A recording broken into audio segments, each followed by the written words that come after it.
Selamat siang, perkenalkan nama saya Lumban Pandiangan dari kelas PTNJ dengan NIM 2003060084. Nah, pada saat ini saya akan melakukan praktikum produksi ternak unggas dengan dosen pengampu Ibu Tati Vidianasari SPT MP. Pada saat ini atau pada praktikum ini saya akan membahas mengenai morfologi dan anatomi dari spesies atau menggunakan spesies Gallus domesticus maskulin atau yang biasa kita sebut dengan ayam kampung jantan. Tujuan dari praktikum yang saya lakukan ini adalah untuk mengetahui morfologi dan anatomi dari Gallus domesticus maskulin. Baik, pada kesempatan ini saya akan menjelaskan bagian-bagian dari Gallus domestica. Yang pertama itu ada caput, yang kedua itu ada kolum, yang ketiga itu ada trunkus, selanjutnya itu ada ekstremitas anterior, dan selanjutnya itu ada ekstremitas posterior, dan yang terakhir itu adalah caudal. Langsung saja yang pertama yaitu anatomi eksternal pada ayam yang meliputi caput. Caput ini terdiri dari rostrum yang disusun oleh maxilla dan mandibula. Selanjutnya itu ada nares anterior yang berjumlah sepasang yang terletak di bagian lateral rostrum atas. Selanjutnya itu ada cavum oris atau rongga mulut, dan selanjutnya itu ada cavum oris ini tersusun dari maxilla rahang atas dan mandibula rahang bawah. Selanjutnya itu ada lingua dan ada sera. Sera ini merupakan tonjolan kulit yang lunak pada pangkal rostrum atas. Selanjutnya itu ada organovisus. Organovisus terdiri dari bulbus oculi, pupil, baru plica seminularis, baru iris, dan selanjutnya itu ada porus acousticus externus. Selanjutnya itu ada kolum, baru ada trunkus. Nah, trunkus ini terdiri dari dua bagian. Yang pertama itu ekstremitas anterior yang terdiri dari humerus, radius, ulna, osca carpalia, baru carpo metacarpus atau tulang telapak tangan, baru itu ada digiti. Selanjutnya itu ada ekstremitas posterior yang terdiri dari os femur, patella, tibio tarsus, baru fibula, baru itu ada tarso-metatarsus, baru yaitu ada phalanx. Nah, phalanx ini hanya terdapat di ekstremitas posterior. Yang pertama itu jari pertama itu mempunyai satu buah phalanx. Yang kedua atau jari yang kedua itu mempunyai dua buah phalanx. Yang ketiga itu mempunyai 3 buah phalanx. Baru yang keempat itu mempunyai 4 buah phalanx. Baik, selanjutnya di sini saya akan menjelaskan anatomi bulu ternak, yaitu yang pertama itu menurut letaknya. Bulu ayam terbagi menjadi yang pertama itu ada tectrices, yaitu bulu yang menutupi badan. Baru yang kedua itu ada remiges, yaitu bulu yang menutupi atau bulu pada sayap.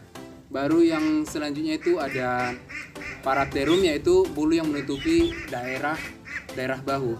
Baru yang terakhir itu ada alas puria, yaitu bulu kecil yang menempel pada ujung jari.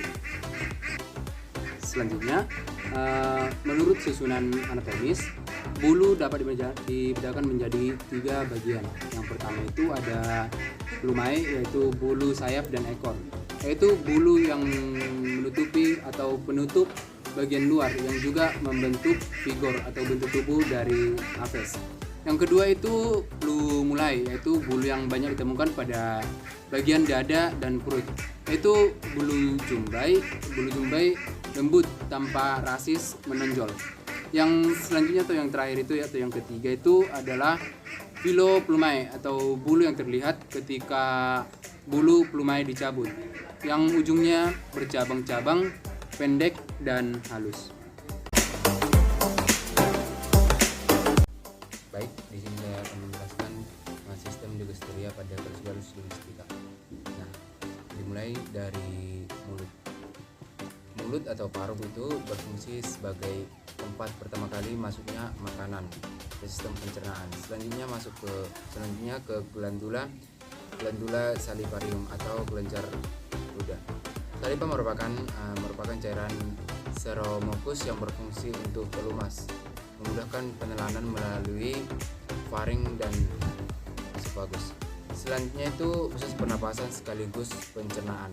Selanjutnya setelah dari faring masuk ke esophagus. Nah, esophagus ini berfungsi sebagai atau membawa makanan dari mulut ke tembolok. Nah, ini adalah gambar atau bentuk tembolok. Nah, selanjutnya ada crop atau tembolok, itu fungsinya sebagai merupakan bagian ventriculus yang menyimpan atau menjadi tempat penyimpanan makanan. Ukurannya bervariasi, itu tergantung dari makanan yang disimpan. Ketika crop kosong, lubangnya akan menutup sehingga memungkinkan makanan lewat langsung ke ventriculus. Selanjutnya ventriculus ini berfungsi untuk mengekspresikan ventris juice dan karena ruangannya sempit, nampaknya hanya sedikit kemungkinan digesti berfungsi di sini. Terdapat enzim pepsin dan asam hidroklorik pencernaan material, bahkan tidak terjadi sekresi enzim, langsung mengalir ke gizzard.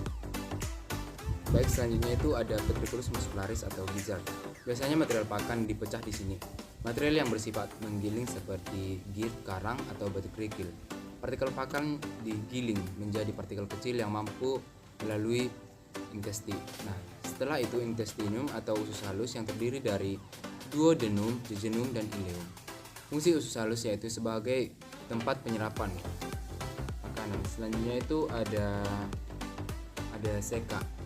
Selanjutnya rektum atau usus besar, fungsinya meningkatkan kandungan air dan keseimbangan air. Terakhir ada kloaka. Nah, kloaka ini disebut juga sebagai muara tiga saluran, yaitu pembuangan hasil pencernaan, metabolisme, serta saluran reproduksi ayam jantan, yaitu terdiri dari sepasang testis, ductus epididymis, sepasang ductus deferens atau sebuah alat kopulasi yang disebut sebagai palus, yang seluruhnya terdapat di dalam rongga perut dari Gallus domestica.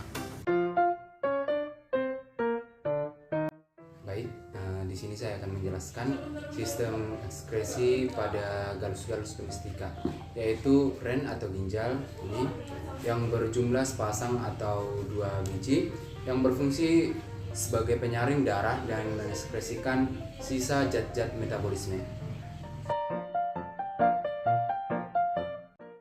Selanjutnya saya akan menjelaskan sistem kardiovaskular pada Gallus domestica, yaitu cor atau jantung. Fungsinya untuk memompa darah dari paru-paru ke seluruh tubuh melalui pembuluh darah.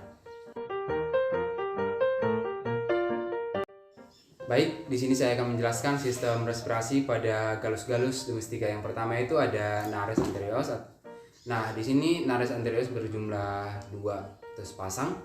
Baru selanjutnya itu ada trakea yang berfungsi menyalurkan udara ke paru-paru. Lalu bronkus yaitu berfungsi sebagai jalur masuknya udara. Selanjutnya itu udara masuk ke pulmo atau paru-paru, berfungsi sebagai menukar oksigen dari udara. Pulmo atau paru-paru ini ada 2, yaitu pulmo sinaster dan pulmo dexter.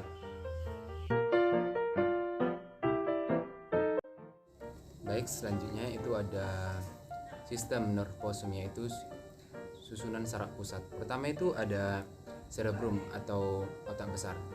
Otak besar ini sebagai pengatur aktivitas yang berkaitan dengan intelijensi, kesadaran, dan pertimbangan.